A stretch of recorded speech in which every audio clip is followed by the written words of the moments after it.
It was a chilly spring morning in Kyiv, 1987. Inside secondary school number 16, children crowded into the cafeteria for lunch. The scene was ordinary, even comforting. Steaming bowls of soup, bread stacked on trays, the chatter of classmates filling the tiled hall. Then, suddenly, the comfort broke.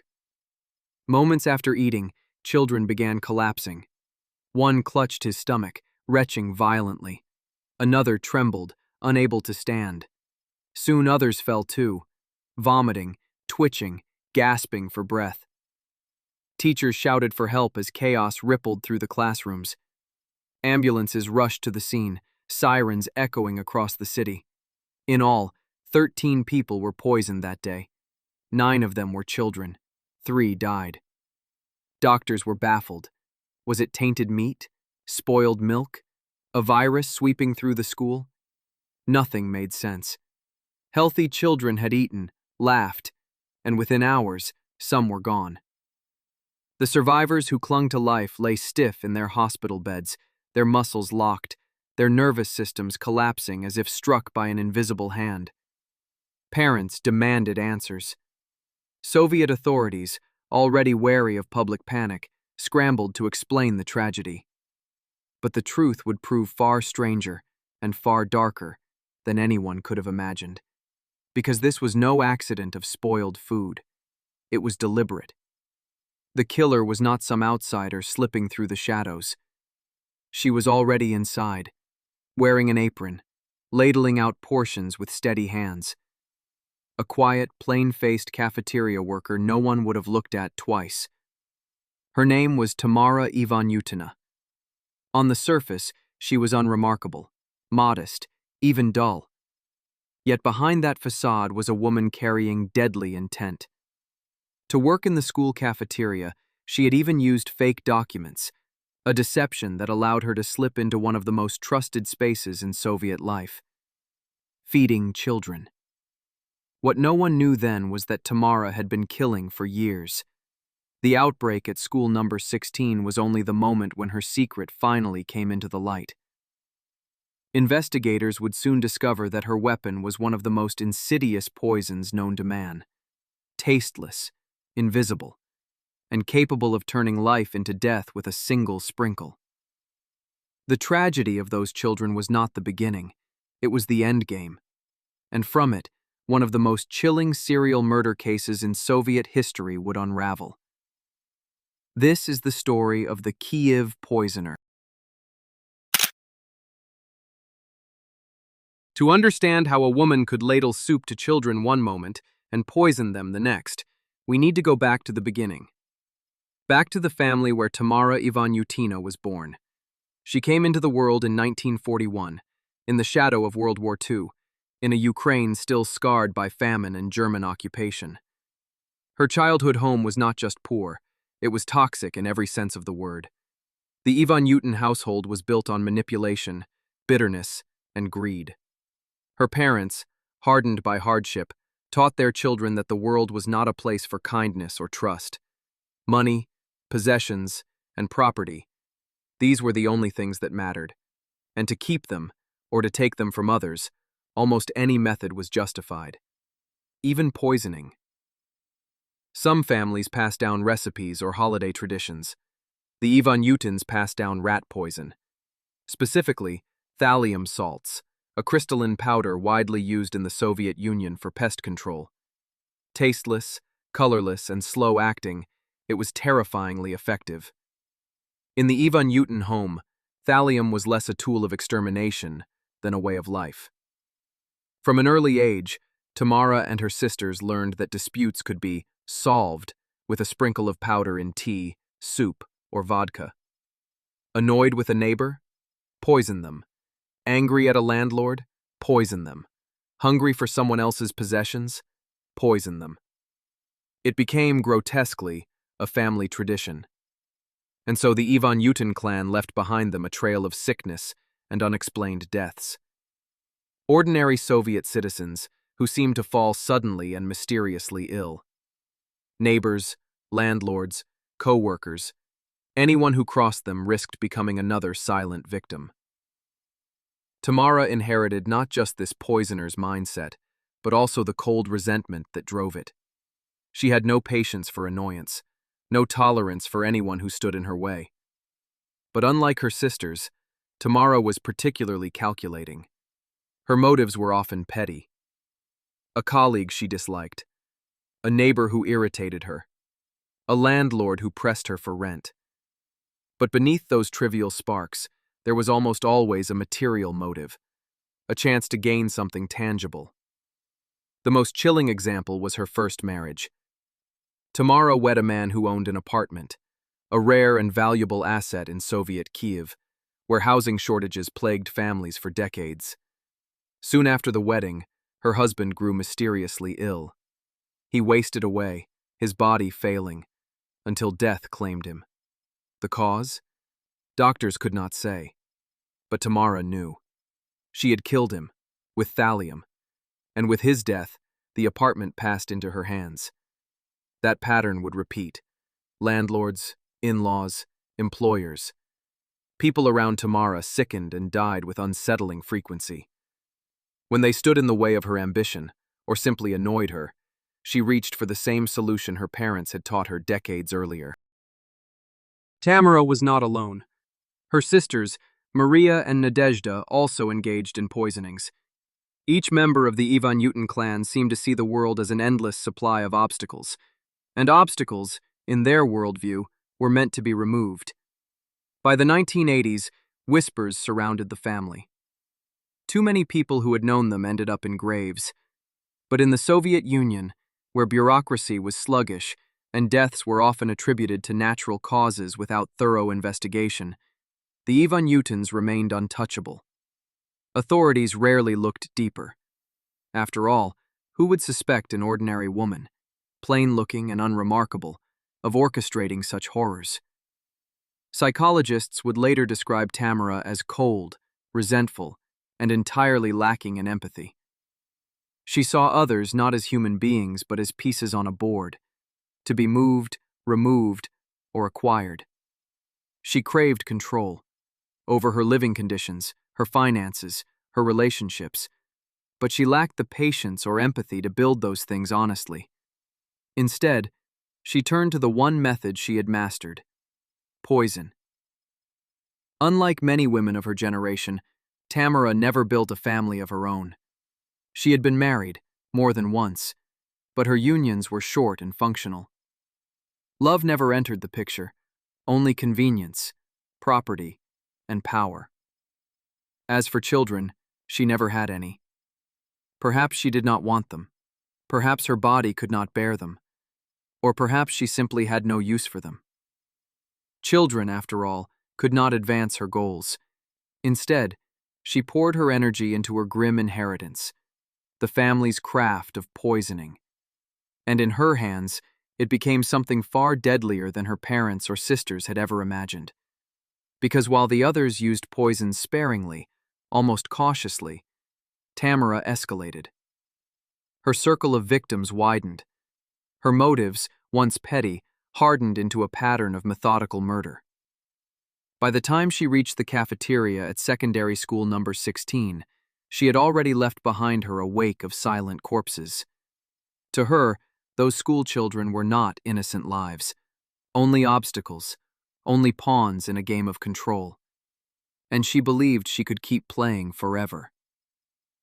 But soon, investigators would begin to tug at the threads she had left behind, and the grotesque family secret, nurtured over decades, would finally unravel. To understand Tamara Ivanyutina's murders, you have to understand her weapon of choice. It wasn't a gun, or a knife, or even cyanide. It was thallium, a poison so insidious it seemed designed for killers like her. Thallium salts are colorless, tasteless, and odorless. Stirred into tea or soup, dissolved in vodka or lemonade, they vanished instantly. In the 1970s and 80s, Soviet doctors rarely considered thallium poisoning. Its symptoms mimicked dozens of other illnesses: influenza, food poisoning, neurological disorders, even psychological breakdowns. Victims began with nausea, vomiting, and abdominal pain. Then came tremors, paralysis, nerve damage. Their organs shut down, one by one. And then there was the most infamous symptom of all: hair loss. Clumps of hair falling out, leaving the victims bald, skeletal, and unrecognizable. Death was slow and excruciating. Survivors, when there were any, lived with permanent damage. For a poisoner, it was perfect. Authorities rarely tested for it, and even if they did, the technology of the era made detection nearly impossible. The body could be buried before anyone thought to ask the right questions. In the Soviet Union, thallium was officially banned. But like so many banned things, it remained within reach for those who knew where to look. The Ivanyutin family certainly did. Over the years, they acquired the poison again and again, always through quiet, shady channels. Investigators would later uncover one such source: a woman who admitted she had supplied thallium to the family at least 9 separate times over several decades. Each time, she believed their explanation, that it was for pest control, to kill rats on their property.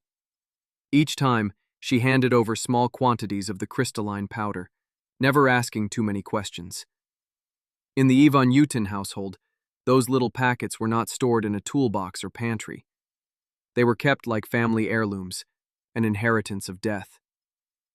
Tamara carried her share with her wherever she went, and when she finally secured her position in a Kyiv school cafeteria, through fake documents, lies, and quiet persistence, she carried thallium with her there too. Behind her apron, inside her pocket, in small packets ready to be stirred into food.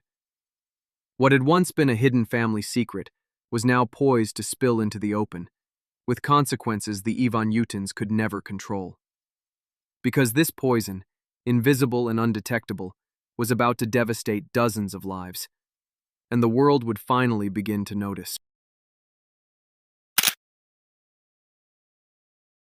On that tragic March day in 1987, when 3 children died and 10 others were seriously injured in the school cafeteria, an investigation began. At first, it seemed obvious: a food poisoning outbreak. In the Soviet Union, this wasn't unheard of. Spoiled ingredients, poor storage, sloppy hygiene. Inspectors had cataloged all of it before. Within hours, health authorities swarmed the school kitchen, sealing off the pots, the trays, even the cutlery. Parents stood outside in the cold, desperate for news, while ambulances carried their children away.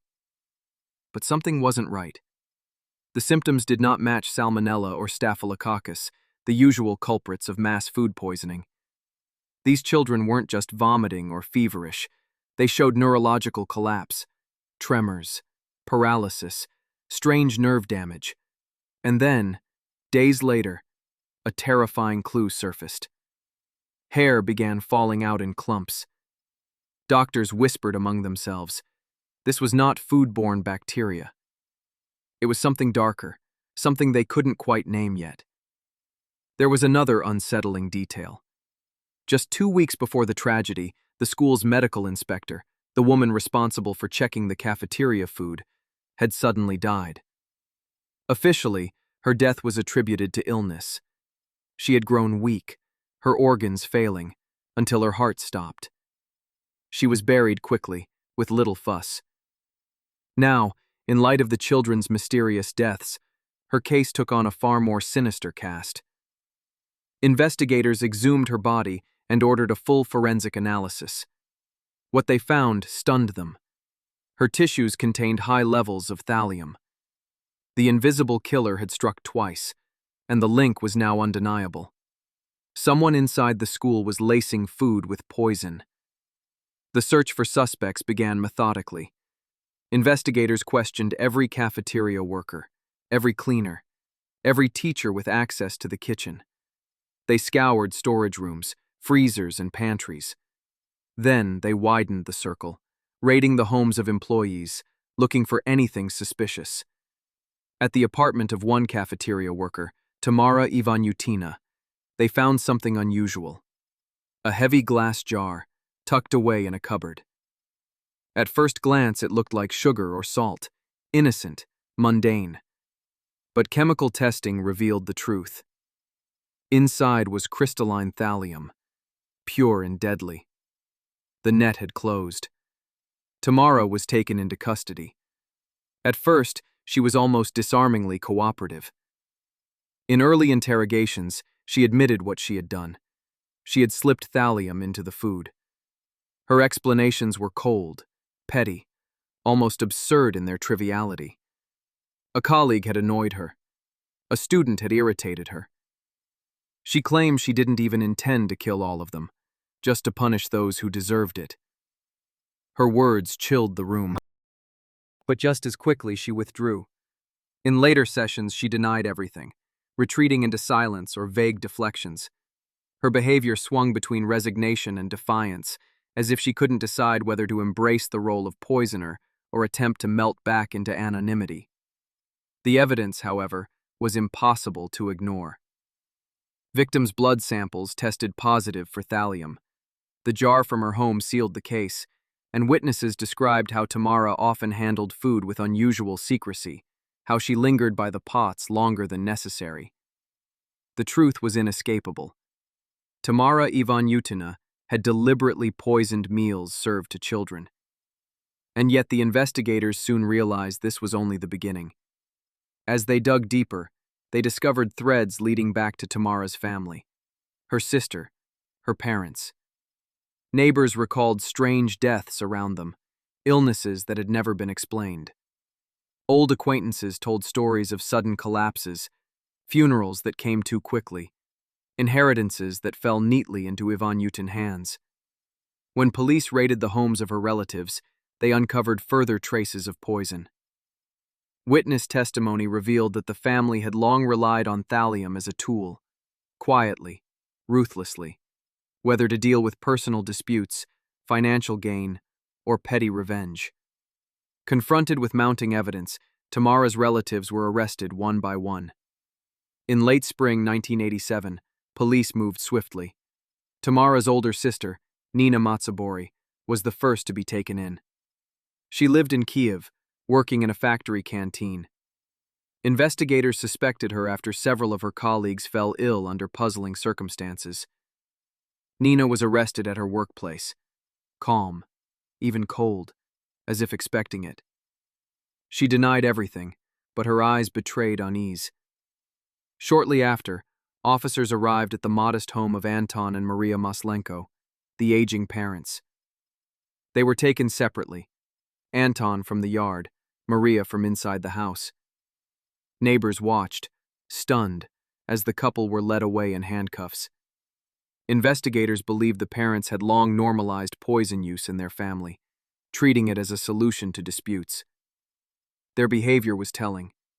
Maria snapped at the officers, insisting it was all lies. Anton slumped quietly, defeated, offering no resistance.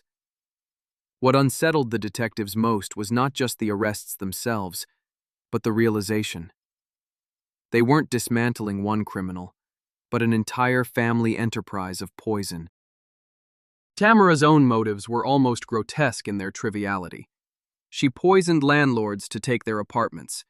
She poisoned her first husband to inherit his home. She poisoned colleagues who insulted her, or neighbors who irritated her. At the school, she targeted children and staff alike, for reasons as small as being disrespectful or annoying. Imagine the calculation. A grain of powder stirred into soup, a spoon dipped into stew, a dash of invisible death sprinkled into compote, all because a student talked back or a coworker criticized her. This wasn't a grand plan. It wasn't about ideology or power. It was cruelty, pettiness, and resentment, weaponized through chemistry. The shockwaves spread quickly. Poisoning children shattered any illusion that Tamara's crimes were containable, understandable, or rational. It revealed her recklessness, her utter disregard for human life. Even in the late Soviet years, when news was often softened or concealed, the story leaked, whispered across Kyiv. A cafeteria worker had murdered children with poison. Parents shuddered. Teachers wondered how many quiet feuds, how many irritations, might have ended with their own deaths. Doctors shook their heads at how long this poison had slipped under their radar, and investigators, hardened though they were, struggled to process the scale of it. This wasn't just another criminal. This was a woman who turned everyday meals into weapons, whose family had cultivated poison as a tradition, and who wielded thallium with casual malice. The school tragedy of March 1987 was only the tip of the iceberg. What lay beneath was a trail of death stretching back years, possibly decades. And now, the world was about to learn just how deep it went. When investigators opened Tamara Ivanyutina's file, they expected a cafeteria tragedy with a handful of victims. What they uncovered instead was a labyrinth of death that stretched across years, even decades. With the thallium jar as undeniable evidence, the Soviet police broadened their investigation. They combed through old death certificates, interviewed surviving victims, and traced Tamara's past through the apartments, workplaces, and families she had touched. Everywhere they looked, there were shadows. Neighbors, colleagues, relatives, all dead too soon or left permanently damaged. The scope was staggering. During one interrogation, Tamara made a chillingly casual attempt to bribe her way out. She leaned toward the investigator, her voice calm, offering him gold. Not a handful, but a large amount, as though her crimes could be wiped away with glittering metal. The investigator refused, of course, but the brazenness of the offer revealed how Tamara saw the world. People were expendable, rules bendable, and everything, life, death, even justice, had its price. It was that very obsession with material gain that fueled many of her killings. One of the first deaths they revisited was her first husband. At the time, it was recorded as sudden illness, his organs failing mysteriously. Investigators now saw it differently. By marrying him, Tamara had secured access to his apartment, but she wanted more. Sole ownership. The husband's sudden death left her in control of the property. His relatives, too, became victims. They pressed Tamara for rights to the apartment or questioned her behavior. One by one, they grew ill, their hair falling out, their bodies wasting away. Most did not survive. Then there were the neighbors. One man had the bad habit of turning his television up too loudly at night. To most people, it was an annoyance, something to gripe about. To Tamara, it was grounds for murder. She laced food with thallium, and the man soon collapsed, writhing in pain. Another neighbor was targeted after a dispute over a shared courtyard space. Again, Tamara's solution was poison. Her reasoning was chilling in its pettiness. People who inconvenienced her didn't deserve to live. At her various workplaces, colleagues weren't safe either. Investigators found records of several coworkers who had fallen mysteriously ill after arguments with Tamara. One had dared to criticize her performance. Another was rumored to have received a promotion she coveted. Both suffered strange, drawn-out illnesses that baffled doctors. Neither case was connected at the time. But now, with thallium on the table, the pattern was unmistakable. Perhaps most grotesque of all were her tenants. On more than one occasion, Tamara rented out parts of her apartment. If she disliked the tenants, or if they quarreled over money, she resolved the conflict not with eviction, but with poison. A spoonful in tea, a sprinkle on bread, and the problem disappeared. One tenant survived, but only barely. His testimony later painted a terrifying picture. Weeks of numbness, vomiting, and unbearable pain. He lost his hair in clumps. His body never fully recovered. Decades later, he still carried the scars of Tamara's silent war. Piece by piece, investigators reconstructed the full mosaic of Tamara's crimes. Forensic evidence, exhumations, and survivor accounts piled up. The number of victims was staggering. At least 40 people poisoned, with 9 confirmed dead. It was enough to place Tamara Ivanyutina among the most prolific female serial killers in Soviet history.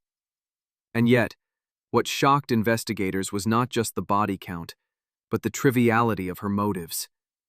She killed for apartments. She killed for petty disputes. She killed because she was jealous.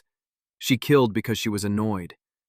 This wasn't a grand scheme of political dissent or organized crime. It was personal vendetta elevated to lethal obsession. The survivors told the most harrowing stories. One woman, poisoned after a minor quarrel, described how her legs became paralyzed for months. She could no longer walk without help. Even years later, she experienced tremors and nerve pain.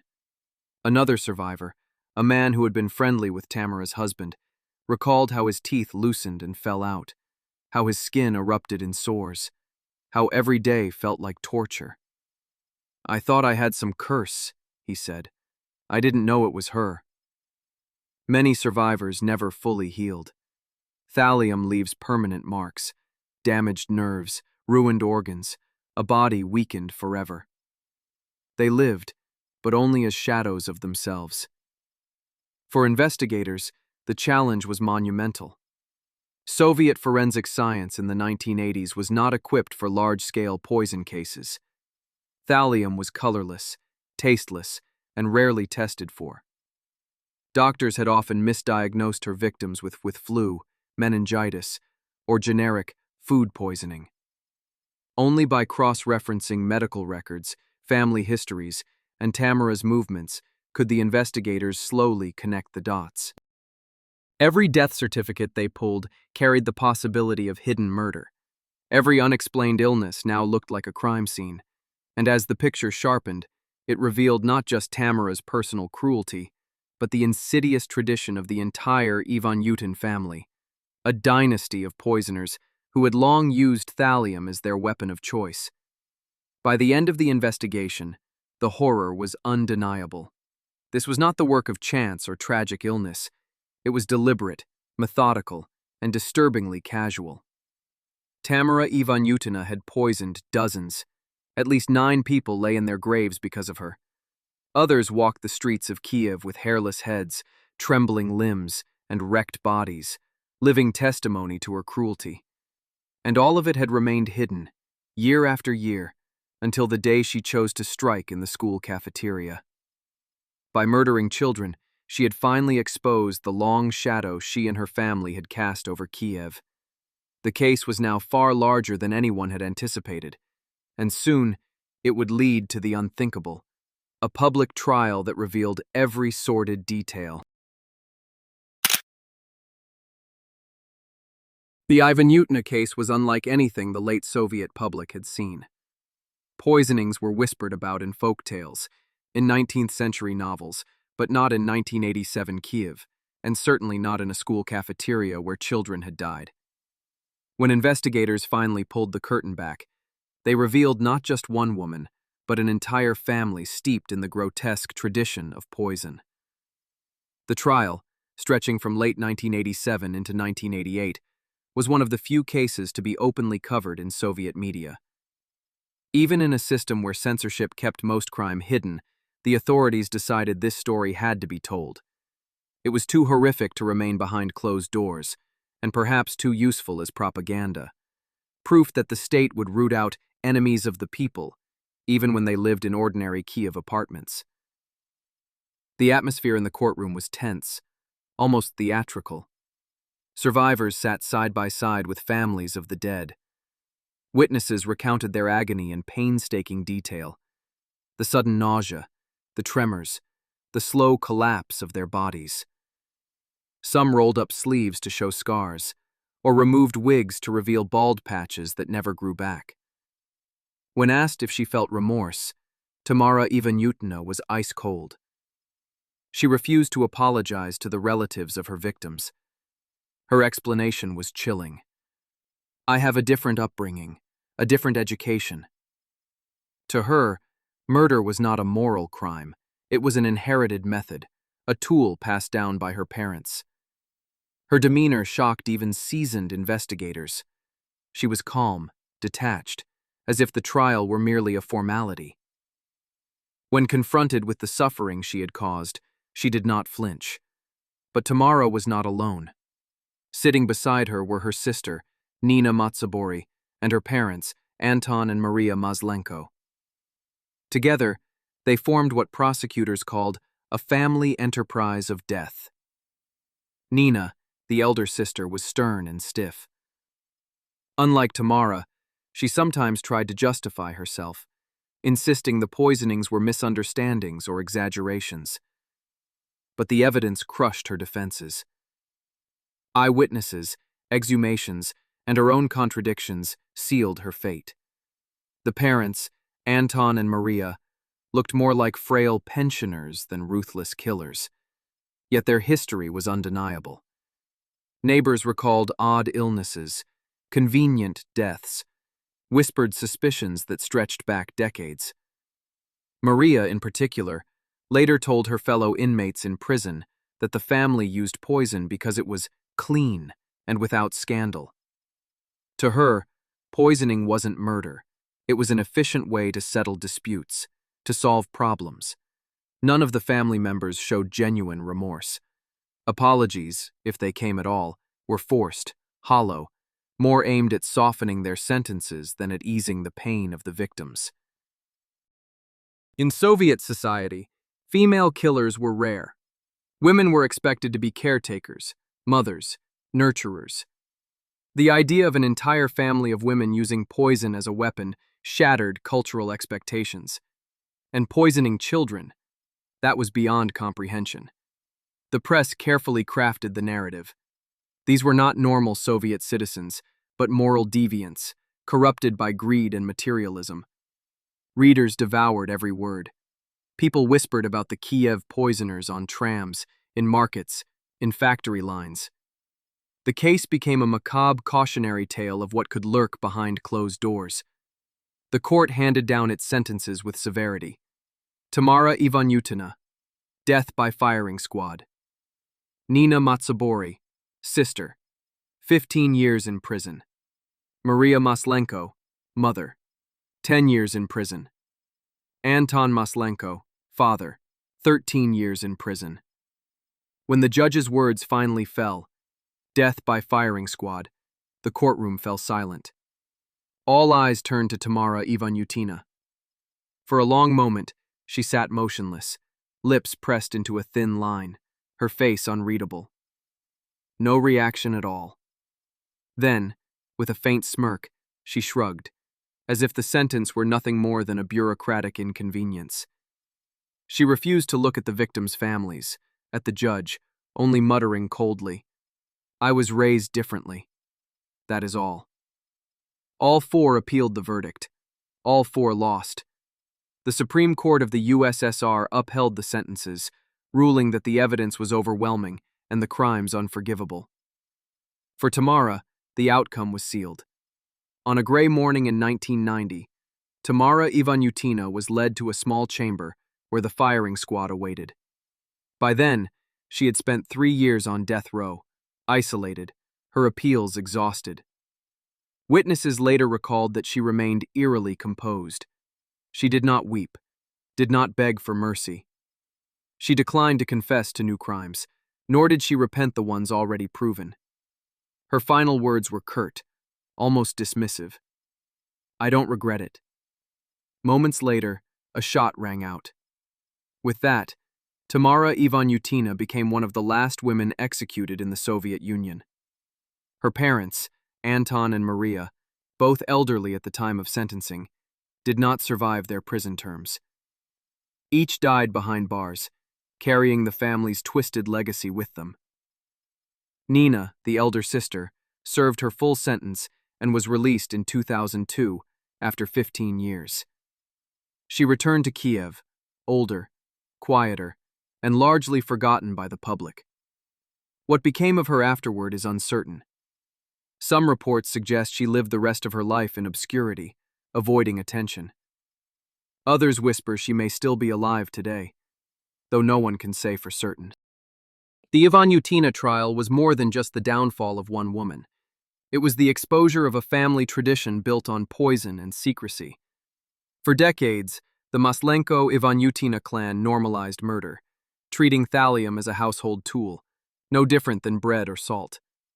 The Soviet court declared justice served, but for many, the scars of the poison remained, etched into the bodies of survivors and into the memory of Kyiv itself. Tamara Ivanyutina's name entered the annals of infamy. She was not only a serial killer, but a symbol of cold, calculated cruelty, a reminder that evil sometimes wears the face of an ordinary woman in an apron, ladling soup in a school cafeteria. Today, more than 3 decades after her execution, Tamara Ivanyutina's crimes still echo in Ukraine. In law schools and criminology courses, her case is dissected as a chilling example of why forensic vigilance matters. The symptoms of thallium poisoning, hair loss, nerve damage, organ failure, are now textbook examples, precisely because the Kyiv poisonings forced doctors and investigators to learn the signs the hard way. For future prosecutors, the Ivanyutina file is a reminder that evil does not always come cloaked in shadows. Sometimes, it wears an apron and serves soup to school children. Her story embodies the banality of evil. Lives ended not for power or great fortune, but for petty disputes, grudges, and envy. A noisy neighbor, a disliked colleague, a landlord standing in the way, each became a potential target.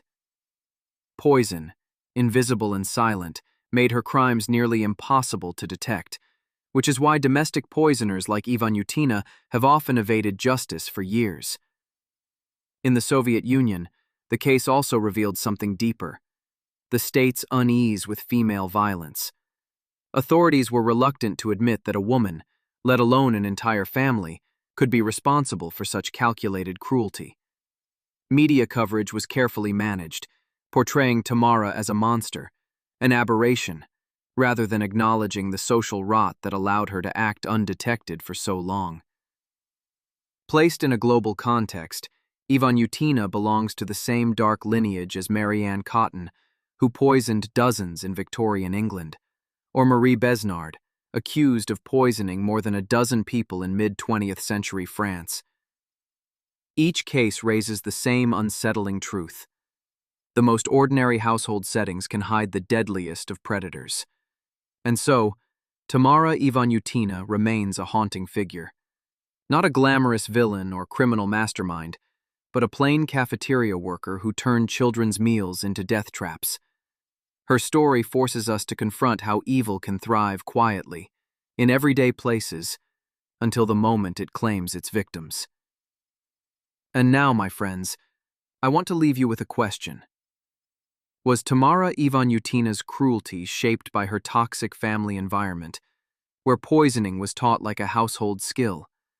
Or was she simply born without empathy, destined to harm no matter where she grew up? Her case forces us to confront unsettling modern parallels. Even today, there are silent killers who hide in plain sight. Crimes overlooked because the victims are dismissed, or because systems fail to recognize the danger until it's too late. The Kyiv Poisoner reminds us how thin the line is between ordinary life and unthinkable horror.